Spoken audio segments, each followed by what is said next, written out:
प्रभु प्यार की किरणों से जीवन हुआ उजाला।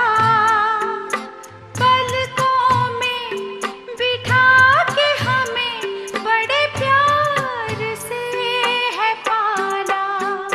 प्रभु प्यार की किरणों से जीवन हुआ उजाला। ओम शांति। आज का बहुत सुंदर विषय है। जो आज का विषय ये 2014 के लिए बाबा ने खास हम सभी के लिए होमवर्क दिए हैं। इस नए वर्ष में क्या करना है।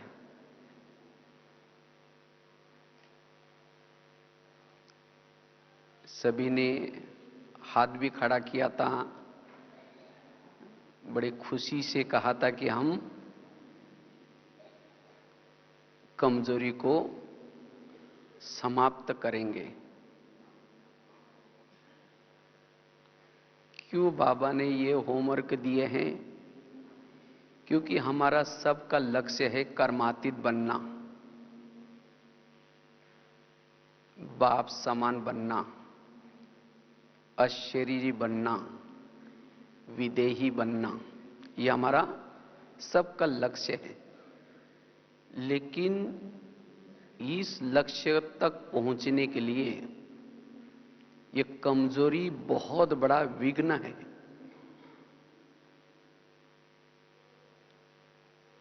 जिसके जीवन में ये कमजोरी आती है वो कर्मातीत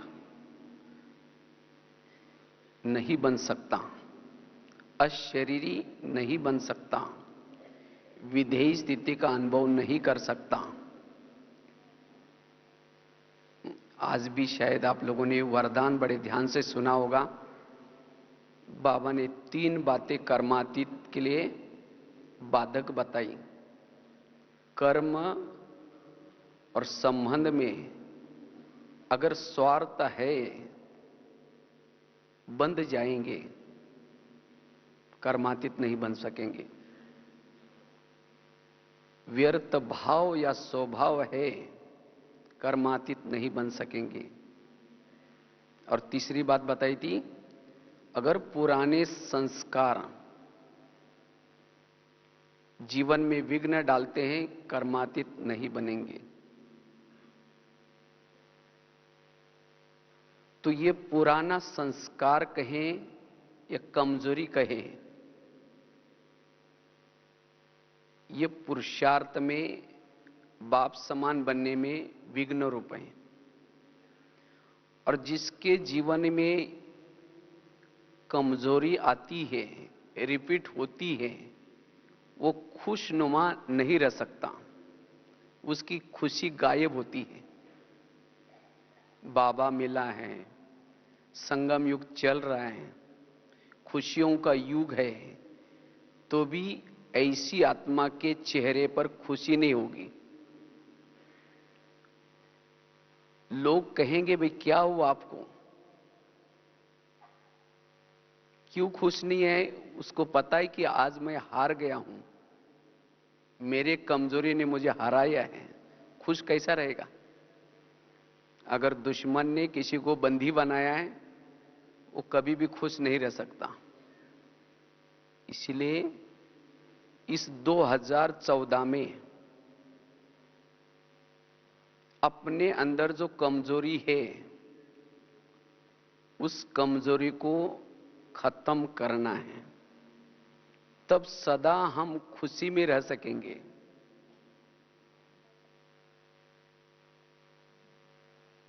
कमजोरी जिसके जीवन में आती है, उसकी वृत्ति भी नेगेटिव होती है। वो वायुमंडल को भी नेगेटिव बनाएगा, उसका टाइम भी वेस्ट हो जाता है। जिसके जीवन में वो कमजोरी आती है, वो आत्मचिंतन, परमात्मा चिंतन, मनन चिंतन, ज्ञान का चिंतन नहीं कर सकता। जिसके जीवन में कमजोरी आती है, उसकी अंतर्मुखता भंग हो जाती है।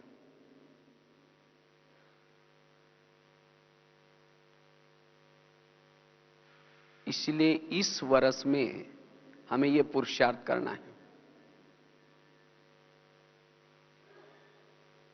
वैसे तो 2014, ये 2014 में जो उसके अंक है 2, 1 और 4 और बीच में 0 है। अगर हमें 0 के साथ में रहना है, अगर वो उसके अंक है उसको अगर हम प्लस करेंगे 2, 1 और 4 कितना हो जाता है 7। किसके साथ? 0 के साथ। अगर 0 के साथ रहना है तो इस कमजोरी को खत्म करना है। और इसीलिए इस वर्ष में हमें तपस्या करनी है, साधना करनी है। अगर ये कमजोरी,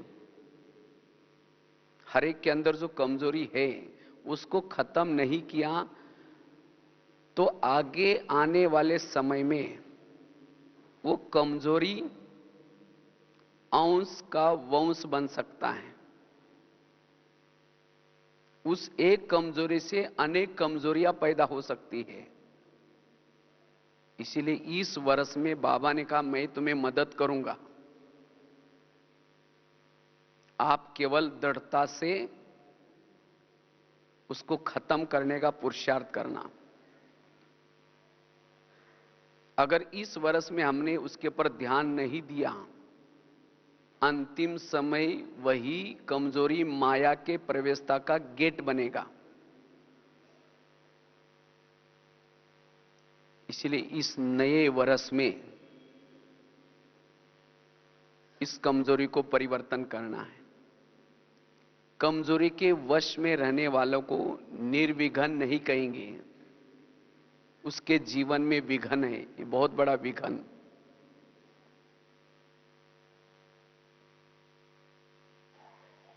तो अगर हमने कमजोरी को परिवर्तन नहीं किया, जैसे रामायण में बहुत अच्छी एक घटना दिखाते हैं, राम और रावण का युद्ध चल रहा था। तो राम क्या करता है, रावण का एक सिर काटता है, वो सिर कट तो जाता है, दोबारा जुड़ जाता है, फिर दूसरा काटता है, फिर वो दोबारा जुड़ जाता है, फिर तीसरा काटता है, वो दोबारा जुड़ जाता है। आखिर राम थक गए, उनके पास विभीषण आया और उन्होंने राम को कहा कि ऐसा नहीं मरेगा, आप उसके नाभि में तीर लगाओ। और जब नाभि में तीर लगाया तो रावण क्या हो गया, एक धक से मर गया। इतना समय तो वो गले काट रहा था, लेकिन जब नाभि में तीर लगाया तो रावण क्या हो गया, मर गया। तो इसी तरह आज हम भी क्या कर रहे हैं, कोई 10 साल से, कोई 20 साल से, कोई 30 साल से, कोई 5 साल से रावण के गले काटने में लगे हैं।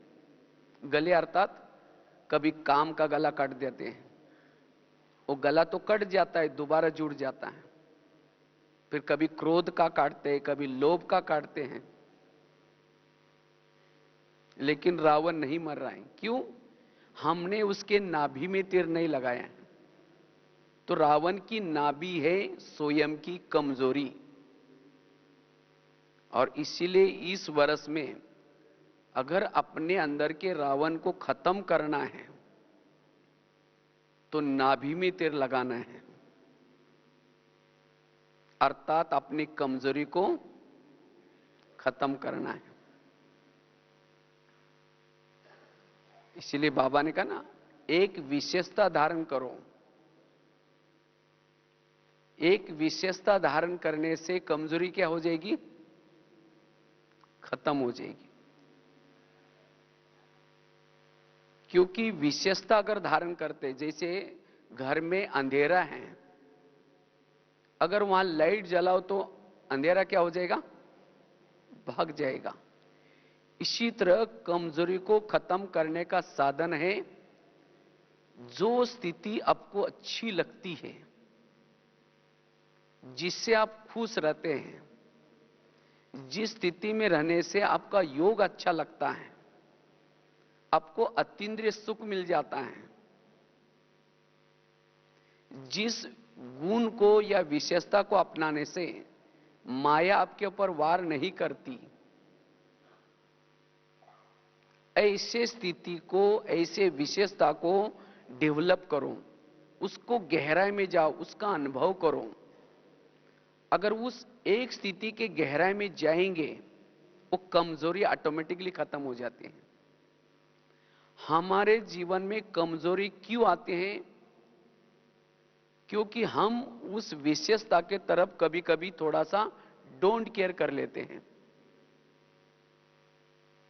उसका अभ्यास नहीं करते हैं,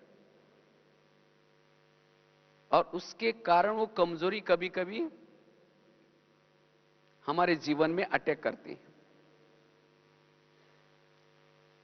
और वही कमजोरी हमारे जीवन में क्यों आती है?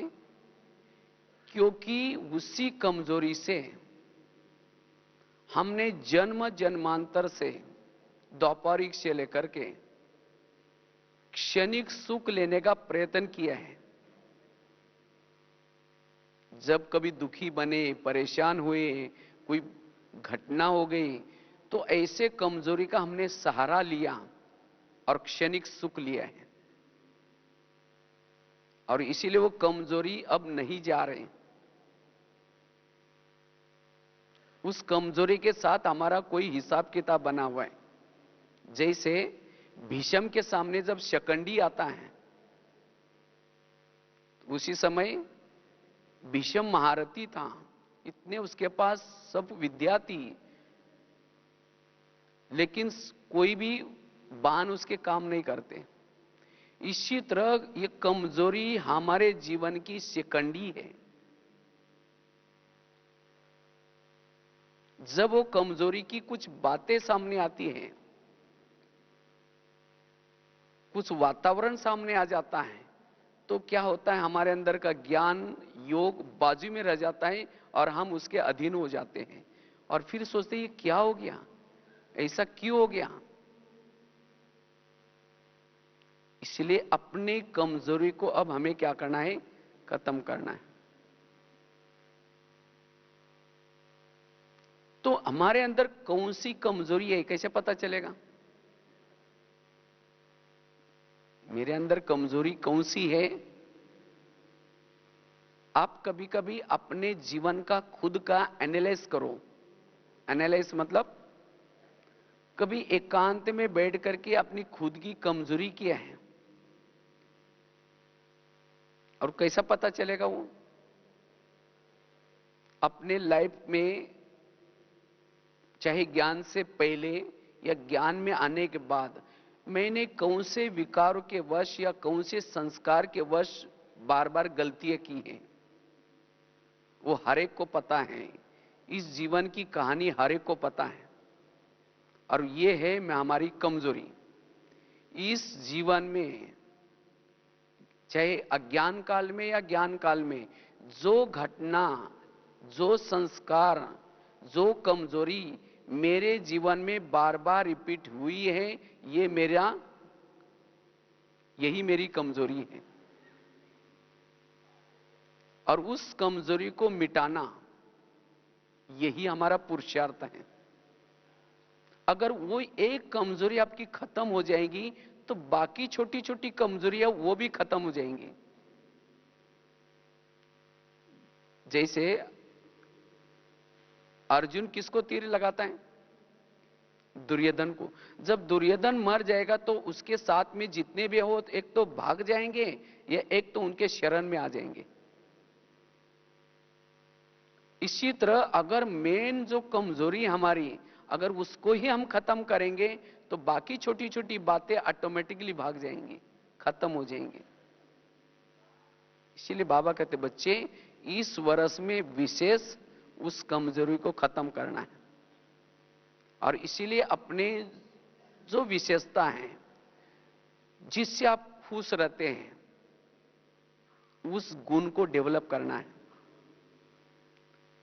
उस विशेषता के बारे में बाबा की अनेक मुरलियां चली हैं। उस मुरलियों के आधार से उस विशेषता का अनुभव करो।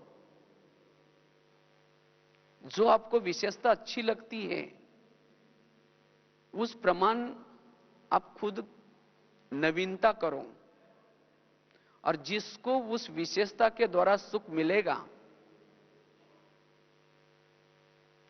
तब जाकर के वो कमजोरी का क्षणिक सुख आपको फीका लगेगा। जैसे कोई अगर जिलेबी खाता है, उसके सामने मुरमुरा दो, कैसा लगेगा? फीका लगेगा। तो अगर विशेषता के द्वारा आप रोज के दिनचर्या में सुख लेते हैं, तो कमजोरी कभी भी आपके जीवन में अटैक नहीं करेगी। इसलिए इस वर्ष के लिए मुझे कौन सी स्थिति अच्छी लगती है, उसको डेवलप करना है।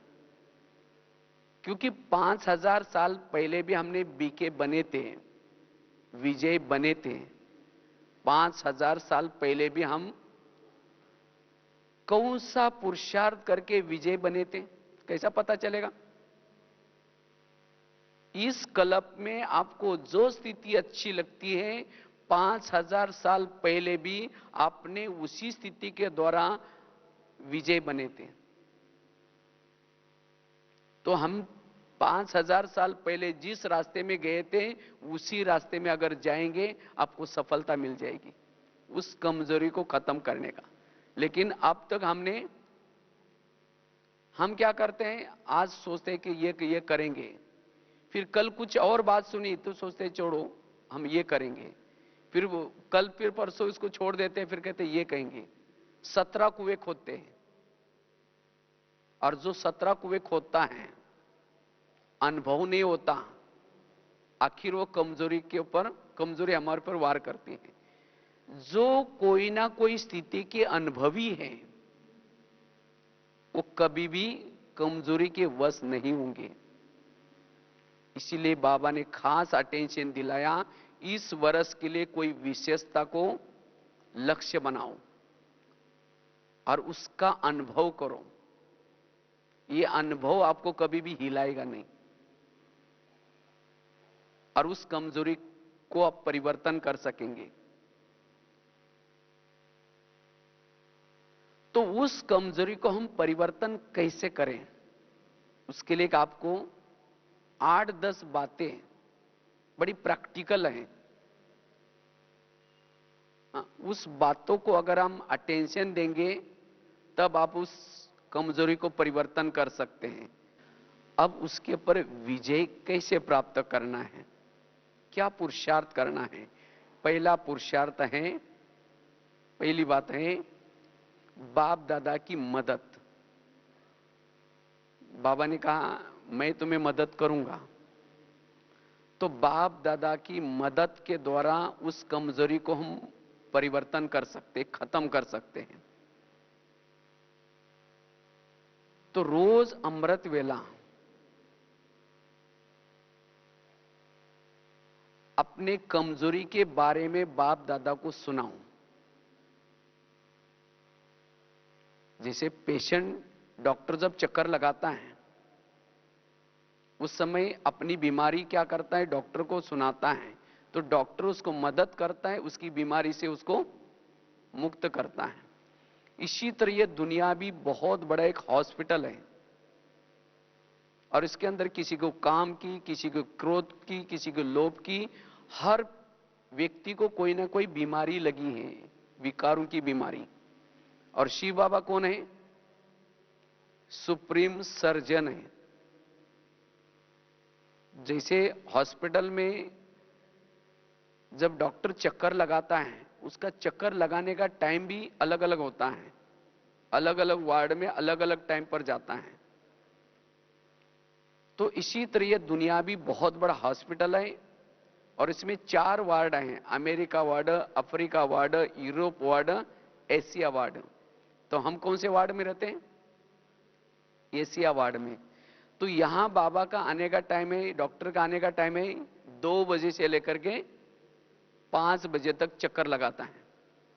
अब डॉक्टर चक्कर लगा रहे हैं और पेशेंट आराम से सोया पड़ा है,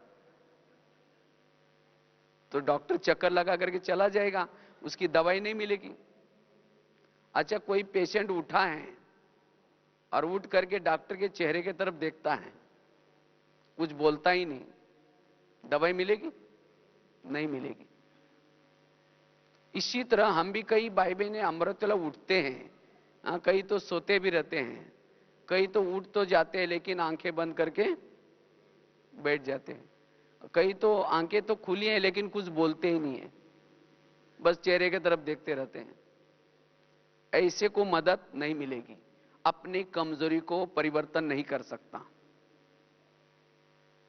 जब मैं ये बात किसी को बोल रहा था तो उसी समय एक भाई ने कहा कि बाबा तो भगवान है, जानी जाना ना रहे, बताने की क्या जरूरत है बाबा को। अब उसको पता है कि सामने पेशेंट आया है, उसको ये बीमारी है, अपने आप दवाई दे दे।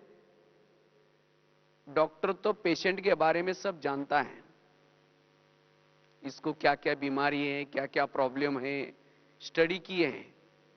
लेकिन जब कोई पेशेंट सामने आता है, डॉक्टर पूछता है अच्छा आपको क्या प्रॉब्लम है, उस समय पेशेंट थोड़ी बोलता आपको पता नहीं मेरे को क्या प्रॉब्लम है, चेक करो, बोलता है। पेशेंट को सुनाना पड़ता है और जो पेशेंट सुनाएगा वही दवाई मिलती है। इसी तरह हमें इस वर्ष में रोज अपने अमृत वेला की दिनचर्या में क्या करनी है, अपने कमजोरी के बारे में हलचल बाबा को सुनाना है। इसलिए बाबा ने कहा ना, रोज अमृत वेला क्या करो, सुनाओ, तब बाबा की मदद मिलेगी। जैसे वो डॉक्टर पूछता है अच्छा आपको क्या हुआ, तो पेशेंट कहता है हाँ डॉक्टर साहब मैंने आपकी दवाई ली थी तो भी 2 बार उल्टी हुई, 2 बार ऐसा हुआ, ये हुआ। फिर पूछता अच्छा और क्या हुआ, क्या हुआ, तो फिर बाद में क्या करता है वो लिख करके किसी कंपाउंडर के द्वारा कहता है उस वार्ड में उस बेड पर ये पेशेंट है, इसके दवाई दे के आना।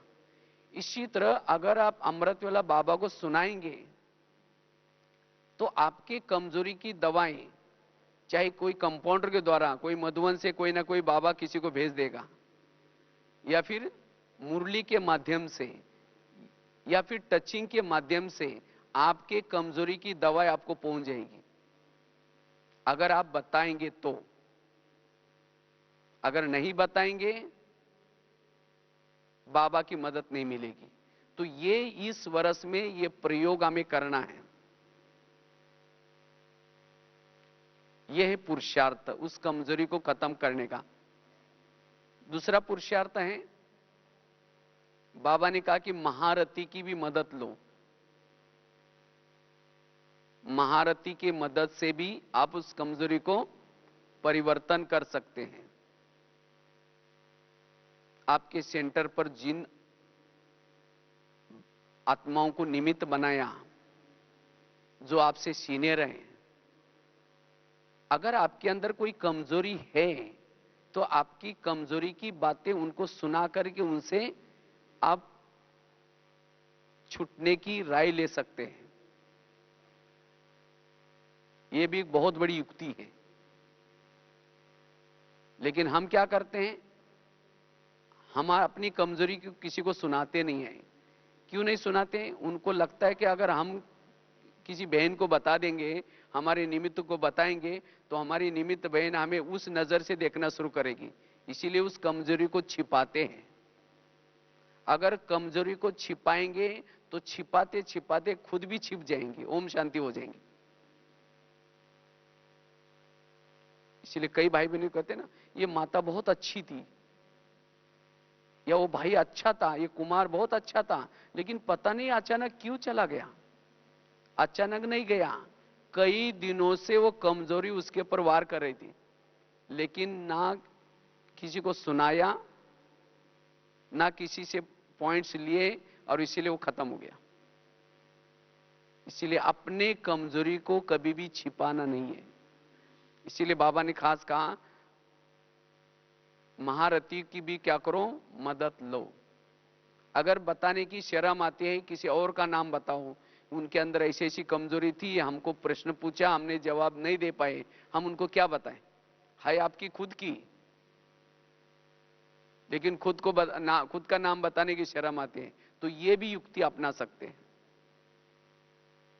तो इस वर्ष में हमें अपनी बीमारी को छिपाना नहीं है, उसको बिल्कुल दृढ़ता से खत्म करने का क्या करना है? पुरुषार्थ करना है। तीसरी युक्ति है, उस कमजोरी को परिवर्तन करने के लिए बाबा ने कहा, वाह वाह का पाठ पक्का करो। वाह बाबा वाह, वाह ड्रामा वाह, वाह संगम युग वाह, वाह मीठा परिवार वाह। क्योंकि जब वाह वाह में रहेंगे, खुशी में रहेंगे, वो कमजोरी नहीं आएंगी। कमजोरी क्यों आते हैं? ये क्यों करता है, ये मेरे साथ क्यों करता है, ये ऐसा क्यों करता है, ये ऐसा क्यों होता है, निगेटिव। और जब हम निगेटिव में रहते हैं, तब दुखी बन जाते हैं, परेशान बन जाते हैं, तब वो कमजोरी आपको आकर के क्या करते हैं? कोई ना कोई क्षणिक सुख देती है। इसीलिए हमें कभी भी इस वर्ष में क्या नहीं करना, ये क्यों होता है, ये ऐसा क्यों होता है, ये मेरे साथ क्यों होता है। हमारा हर एक का ड्रामा बाबा ने बड़े फुर्सत से, और हमारा ड्रामा बड़े कल्याणकारी बनाए हैं। तो जो भी कोई बातें विपरीत है, लेकिन आप क्या कहो? वाह। ये वाह वाह का गीत अगर गाएंगे तो आपकी कमजोरी आपके जीवन में कभी भी नहीं आएंगी। इसीलिए वाह वाह का गीत हमें हर परिस्थिति में गाना है। आपके संबंध संपर्क में जो भी लोग हैं, वो वाह वाह करने के लायक है। इसीलिए हमें वाह वाह करना है। तब हमारे दृष्टिकोण निगेटिव नहीं बनेगा, वृत्ति निगेटिव नहीं बनेगी, हम खुश रहेंगे। अगर हम खुश रहेंगे तो कमजोरी कभी हमारे पास नहीं आएगी। इसीलिए ये हमें युक्ति अपनाने, ये है पुरुषार्थ। चौथी युक्ति है, अगर उस कमजोरी से हमें मुक्त बनना है, उसको खत्म करना है, उसके लिए इस वर्ष में श्रीमत का पालन करना है। क्योंकि जब हम श्रीमत का पालन करते हैं, श्रीमत से हम समर्थ बनते हैं, श्रीमत से हम शक्तिशाली बनती हैं। और जिस समय हम श्रीमत का उल्लंघन करते हैं, श्रीमत में मन मत मिक्स करते हैं, तो कमजोर बनते हैं। और जब हम कमजोर बनते हैं, तब हमारी कमजोरी हमारे ऊपर वार करती है। इसीलिए इस वर्ष में हमें जो भी बाबा ने नियम संयम बनाए हैं, दिए हैं, चाहे अमृत वेला का नियम, क्लास के पहले का नियम, मुरली सुनने का नियम, खान पान का नियम, जो भी नियम बना करके दिए हैं, उस नियमों को ढीला नहीं करना है। अगर नियमों को ढीला करेंगे तब कमजोरी हमारे पर वार करती है। वैसे तो बाबा कहता है, माया मेरी बेटी है। माया मेरी कौन है? बेटी है। और आप मेरे कौन हो? बच्चे हो। तो माया और हमारा रिश्ता क्या हो गया फिर? भाई बहन हो गया। कोई भी बहन भाई को थप्पड़ कब मारती है? जब वो भाई बाप का कहना नहीं मानता, तब बहन आकर के थप्पड़ मारते, कहते भैया तुम ये क्या कर रहे हैं ऐसे।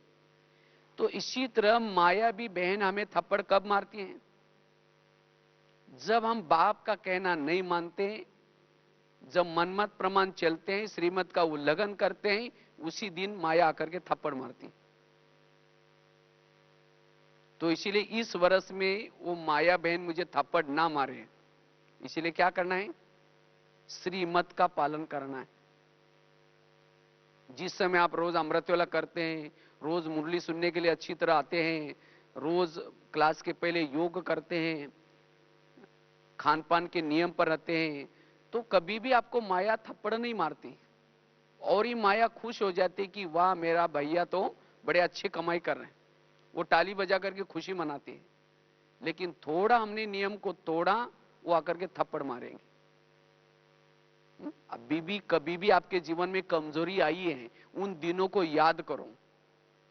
जरूर आपने 3-4 दिन पहले से उस अपने ईश्वरीय नियम को तोड़ा होगा, मर्यादा को तोड़ा होगा, और तब जाकर के माया ने वार किया होगा। ऐसी माया कभी भी वार नहीं करती। इसीलिए इस वर्ष में हमें दृढ़ संकल्प करके चलना है यहां से कि इस वर्ष में हम कुछ भी हो जाए नियम को नहीं तोड़ेंगे, तब उस कमजोरी के ऊपर जीत प्राप्त कर सकेंगे। तो कितनी बातें बताई? पहली बताई, बाप दादा की मदद, रोज अमृतवाला बाबा को कमजोरी का समाचार देना। दूसरा बताया, महारथी का सहयोग लेना। तीसरा बताया, वाह बाबा वाह, वाह ड्रामा वाह, वाह परिवार वहां संगम, वाह वाह का गीत। चौथी बात बताई, श्रीमत का पालन। पांचवी बात है, अगर उस कमजोरी के ऊपर विजय प्राप्त करना है, उस कमजोरी का भोजन नहीं देना। भोजन मतलब उस वायुमंडल से दूर रहना। वास्तव में हमारे जीवन में कमजोरी क्यों आती है? कमजोरी आने का कारण है, कहीं ना कहीं हम उस बातों का क्या करते हैं, उसको एटमॉस्फेयर देते हैं, हवा पानी मिल जाता है उसको। बाबा कहते हैं माया कागज का शेर है, लेकिन वो कागज का शेर असली कब बन जाता है? जब उसको कहीं ना कहीं हवा पानी मिल जाता है। समझो, एक आपको एक मिसाल देते हैं। किसी की कमजोरी है काम विकार की, उसकी कमजोरी है उसके जीवन में बीच बीच में उसको पराजित करती है। अगर ऐसी आत्मा कोई इंटरनेट में बैठ करके कोई गलत अश्लील फोटो देखेंगे, कोई ऐसे ऐसे पिक्चर देखेंगे, कोई ऐसे गीत सुनेंगे भड़काऊ, कोई फैशन करेंगे, मना उस संस्कार के लिए क्या दे रहे? कमजोरी को भोजन दे रहे। अगर वो भोजन देंगे तो क्या वो कमजोरी नहीं आएंगी? जरूर आएंगी। इसीलिए इस वर्ष में जिस बातों को देखने से, जिन बातों को सुनने से मेरी कमजोरी जागृत होती है, उन बातों से हमें वैरागी बनना है, उन बातों का मुझे त्याग करना है। तो कमजोरी कभी भी आपको हरा नहीं सकेगी। तो इसीलिए हमें जिन बातों से हमारा संस्कार जागृत होता है, वो कमजोरी आते, उससे हमें दूर रहना है, उसे अटेंशन रखना है।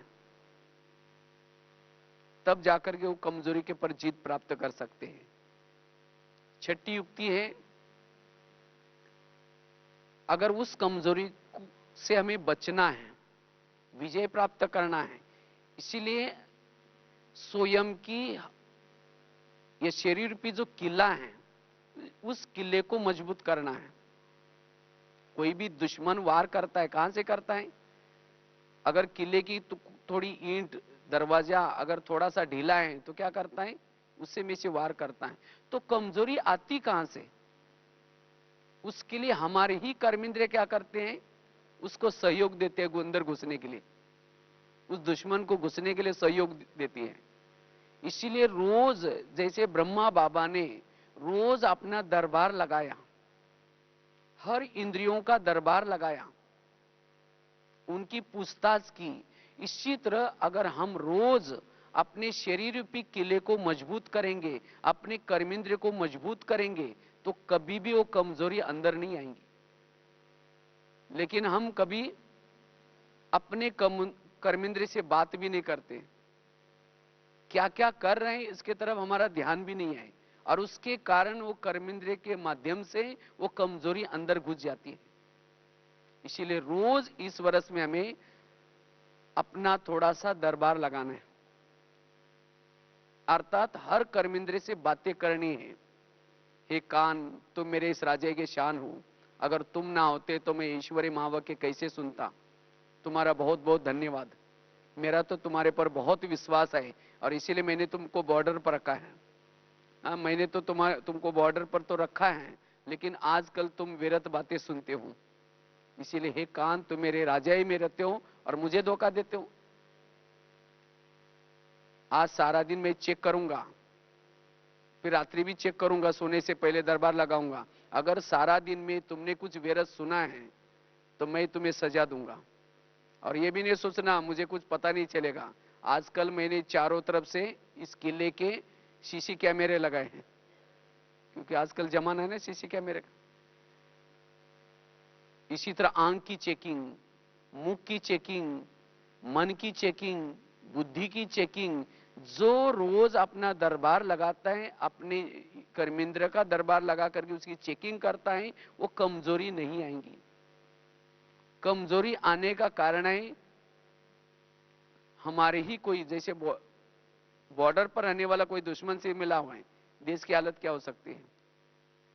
अगर घर में रहने वाला कोई भेदी बना है, घर की हालत क्या हो सकती है। तो कमजोरी आने का कारण है हमारे ही कोई कर्मेंद्र क्या करते हैं, उस कमजोरी से मिली होती है। इसीलिए रोज कर्मेंद्र की चेकिंग सवेरे और सोने से पहले, उससे भी उस कमजोरी के ऊपर जीत प्राप्त कर सकते हैं। सातवीं युक्ति है ज्वाला स्वरूप योग। अगर हम जो योग करते उस योग को थोड़ा ज्वाला स्वरूप करेंगे, ज्वाला स्वरूप योग से हमारे अंदर जो भी उस कमजोरी के जर्म्स है वो खत्म हो जाते हैं। अगर हमारा साधारण योग है, वो जो उस कमजोरी के जो जर्म्स है, जिसको बाबा कहते हैं अंश है, वो खत्म नहीं होंगे। तो वर्तमान समय हमें अपनी कमजोरी को खत्म करने के लिए योग कौन सा चाहिए, ज्वाला स्वरूप। जैसे भुना हुआ बीज उगता नहीं है, इसी तरह ज्वाला स्वरूप स्थिति में रहने से वो कमजोरी के संकल्प नहीं चलेंगे, वो कमजोरी नहीं आएंगी। इसीलिए जब भी हम योग का अभ्यास करते हैं, उसको ज्वाला स्वरूप करने का अभ्यास करना है। ज्वाला स्वरूप अर्थात लगन में मगन होकर के अनुभव युक्त योग, जागृत होकर के ध्यान में बैठने के बाद भी चेक करो कि मेरा ध्यान कहां है। अब बैठे ध्यान में, मन एक तरफ जा रहा है, बुद्धि कहीं जा रहे हैं और बैठे हैं ऐसे ही। योग किया, हां किया। वास्तव में कमजोरी आने का कारण है हमने वो योग का अनुभव नहीं किया। जो रियली योग का अनुभव करता है वो एक बाबा के सिवाय कहीं भी प्रभाव में नहीं आएगा। अगर कई संस्कारों के कमजोरी के प्रभाव में आते हैं, इसका मतलब हमने वो सुख नहीं लिया योग के द्वारा। क्योंकि आत्मा को तो सुख चाहिए, चाहे संस्कार से सुख लो चाहे योग से सुख लो।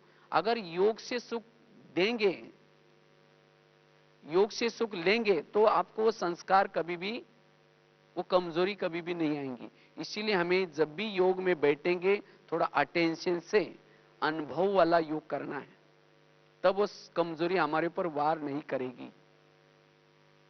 आठवीं युक्ति है, अगर उस कमजोरी से हमें बचना है, उसके पर उसको समाप्त करना है, उसके लिए अशरीरी स्थिति, विधेयी स्थिति, बीजरूप स्थिति या बिंदुरूप स्थिति, क्योंकि ये स्थितियां कोई भी कमजोरी को खत्म करने का एक ब्रह्मास्त्र है। जितना इस स्थिति में रहेंगे कोई भी कमजोरी हमारे अंदर नहीं आएंगी। बाबा ने आज भी कहा ना, देही अभिमानी बनने का, आत्माभिमानी बनने का अभ्यास करो। मैं आत्मा हूं, ये आत्मा मेरा भाई है। जैसे ब्रह्मा बाबा ने ये प्रैक्टिस की, तो हमें भी क्या करनी है, ये आत्मा अभिमानी स्थिति में रहने की धुन लगानी है।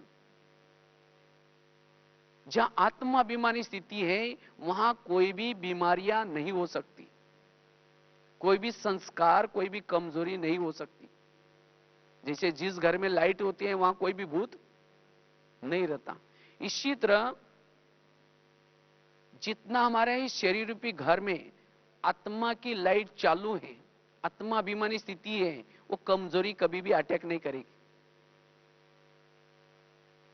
इसीलिए सारा दिन चलते फिरते भी हमारी ये अवस्था बनी रहे, इसके ऊपर हमें ध्यान देना है, बार बार स्मृति रखना है, मैं आत्मा हूं, मैं अशरीरी हूं, मैं विधेयी हूं, इस शरीर से न्यारा हूं।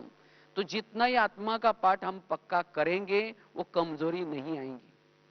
कमजोरी अगर मेरे जीवन में आती है उसका कारण है मेरा देहभान। जहां देहभान आया कमजोरी आ गई। इसलिए हमें अगर उस कमजोरी के पर जीत प्राप्त करना है, विजयी बनना है, तो हमें क्या करना है? इस अशरीरी की धून लगानी है, आत्मा अभिमानी स्थिति में रहना है। जैसे सीता के सामने जब रावण आता है तो सीता क्या करते हैं? अपनी तिल्ली जला करके रख देती है। इसी तरह इस वर्ष में हमें निरंतर अपनी तिल्ली जला करके रखनी है। और वो तिल्ली कब जली रहेगी? सारा दिन अमृत वेला ठीक करने से, क्लास के पहले योग करने से, और साथ में मुरली, ये तीन चीजें नेचुरल सोल कॉन्शियस में स्थित कराएगी। इसीलिए हमें इसका अभ्यास। और लास्ट की युक्ति है, जितना हम बिजी रहेंगे उतना वो कमजोरी हमारे जीवन में नहीं आती। जब हम फ्री रहते हैं, जैसे पड़ोसी आपके घर में कब आते हैं? जब आप फ्री हैं। इसी तरह जब हम ना मन की दिनचर्या है, ना कोई मन को काम दिए हैं, फ्री है, तब वो कमजोरी आपके ऊपर अटैक करते हैं। तो अगर उस कमजोरी से स्वयं को बचाना है तो स्वयं को सदा बिजी रखो। जितना बिजी रहेंगे वो कमजोरी आपके ऊपर अटैक नहीं करेगी। इसीलिए रोज, चाहे अमृत वेला, चाहे रात को सोने से पहले, अपने मन की दिनचर्या और स्थूल दिनचर्या में भी बिजी रहना है। चाहे कोई सेवा करने में बिजी रहो, कर्मना सेवा में बिजी रहो, योग करने में बिजी रहो। जितना बिजी रहेंगे वो कमजोरी अटैक नहीं करेगी। ईश्वरीय नशा, इससे भी वो कमजोरी नहीं आएंगी। इसी तरह ये 7-8 युक्तियां अगर इस वर्ष में आप जीवन में लाएंगे, तब हो सकता है आपके अंदर जो कमजोरी है वो कमजोरी का परिवर्तन करेंगे, और जो कमाई रोज करते हैं वो कमाई आपके साथ में रहेंगी। क्योंकि जब कमजोरी वार करते हैं कि कमाई चट हो जाती है। और याद रखना है, अगर उस कमजोरी को खत्म नहीं किया, उस कमजोरी के वश हुए और विकर्म किया, तो 1 का 100 गुना बढ़ जाता है। इसीलिए बाबा अभी गीत सुन रहे थे, गीत में एक बहुत सुंदर लाइन थी, व्यर्थ कर्म का बीज बोना नहीं, उड़ते चलो उड़ाते चलो। उमंग के गीत गाते रहो। अगर हमने उस कमजोरी की तरफ ध्यान नहीं दिया, 1 का 100 गुना बढ़ेगा, और 1 का 100 गुना बढ़ेगा तो खुशी गायब हो जाएगी। इसलिए कई भाई बहन कहते, जब हम पहले यहां आए थे तो हमारी बड़ी खुशी रहती थी, लेकिन अब पता नहीं क्या हो गया है। क्या हो गया? हम उस कमजोरी के वश होकर के विकर्म करते जा रहे हैं, और जिसके कारण खुशी गायब हो गई। इसीलिए इस वर्ष में हमें ये 2014 में ये अटेंशन देना है, और ये बाबा ने पूरा साल के लिए होमवर्क दिया है, और ये होमवर्क करना है। अपने कमजोरी को रिपीट होने नहीं देना, और विजयी बन करके आना। अन्यथा अंतिम समय जब हमें पद मिलेगा, उस समय अगर कमजोरी के वश बार बार हुए हैं तो बाबा हमें दिखाएगा, क्योंकि बाबा के पास सब फोटोग्राफ्स हैं। तो बाबा दिखाएगा फोटो किसका है, आपका है किसी और का है। हमने तो आपको ये बनने के लिए चुना था। वो दिखाएगा कि आपको कौन से जन्म में क्या क्या, कितनी प्रॉपर्टी मिलने वाली थी, लेकिन आपने ये गलत काम किया है। ये फोटो है, ये किसका, आपका है किसी और का है। उस समय चेहरा झुक जाएगा, और फिर बाबा कहेगा ये सब मिलने वाला, ये सब कैंसिल हो गया, इसके बजाय आप दास दासी ये पद ले लो बस। तो हमें लगेगा, अरे मैंने क्षणिक सुख के लिए, थोड़ा सा ये करने के लिए इतनी सारी प्रॉपर्टी मेरी मिस हो गई। उस समय तो पश्चाताप ही करेंगे और कुछ नहीं कर पाएंगे। इसीलिए बाबा कहते बच्चे उस कमजोरी के वश बार बार नहीं होना। अगर ब्राह्मण बन करके कोई कमजोरी का काम करते हैं, उसको बाबा कहते हैं माफ नहीं कर सकता। हम जब शूद्र थे, क्षत्रिय थे, वैश्य थे, जो कुछ गलतियां की उसको कोई माफ भी कर सकता है, लेकिन ब्राह्मण बनने के बाद माफ नहीं होता, क्योंकि प्राप्ति भी बहुत ज्यादा है, उतना घाटा भी है। इसीलिए इस वर्ष में हमें ये अटेंशन देना है और 2014 का एक एक दिन हमें यादगार बनाना है। एक एक दिन हमें उमंग उत्साह में रहना है, खुशी में रहना है, क्योंकि अब लोग आपका ज्ञान सुनना नहीं चाहेंगे, लोग आपको खुश देखना चाहेंगे। खुश किसको कहेंगे? जो हल्के रहते हैं, जिसके अंदर कोई भी विघन नहीं है, ना लोगों की तरफ से विघन, ना खुद के अंदर की कर्मेंद्रिया संस्कार के द्वारा विघन। जो निर्विघन है वो सदा खुश रहता है, और ऐसा खुशनुमा चेहरा बाबा की प्रत्यक्षता करा सकता है। लगेगा इनको कुछ मिला है, परमात्मा पढ़ाता है, वो स्वर्ग में जाने वाले हैं, आपका चेहरा बताएगा। अगर कमजोरी के वश होंगे तो चेहरा